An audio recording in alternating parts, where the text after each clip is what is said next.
Guys এটা হলো দোকানের 10টা দামের ক্যাম্পা, আর এটা হলো 2 টাকা দামের দোকানের রসনা। আজ আমি এই রসনাকে নিজে হাতে বাড়িতে তৈরি করব, দেখবো কোনটা টেস্টি হয় খেতে। তার জন্য প্রথমে নিয়ে নিলাম একটা কাঁচের গ্লাস, 1 চামচ চিনি আর জল ঢেলে নিলাম, তারপর ভালোভাবে গুলতে লাগলাম। এবার রসনা ঢেলে দিলাম, ফের আবার গুলতে লাগলাম। আমি যতক্ষণ এটা গুলছি ততক্ষণ তোমরা ট্রাই করতে পারো কিনা আর দেখে আসো। লাইক এন্ড সাবস্ক্রাইব একসাথে করা। তারপর কাঁচের গ্লাসে সুন্দর করে ক্যাম্পাটা ঢেলে নিলাম।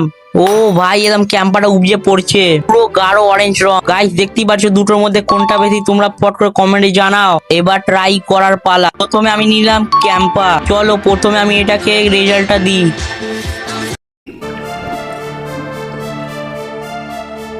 গাইস এটা তো খেয়ে আমার মুখ চেঞ্জ হয়ে গেল। এর রেজাল্ট তোমরা দাও। আমাকে তাও মোটামুটি ভালো লেগেছে। চলো এবার বাড়ির বানানো অরেঞ্জ রসনা ট্রাই করা যাক। নিজের হাতের বানানো খেতে কিরম লাগে দেখি। ইয়া গাইস এটাও ভালো লেগেছে খেতে। বাড়িতে বানানো রসনার জন্য একটা লাইক করে দিও। আর হ্যাঁ গাইস, ক্যাম্পাকে আমি কিছু বলবো না, ক্যাম্পাটাও ভালো খেতে লাগলো।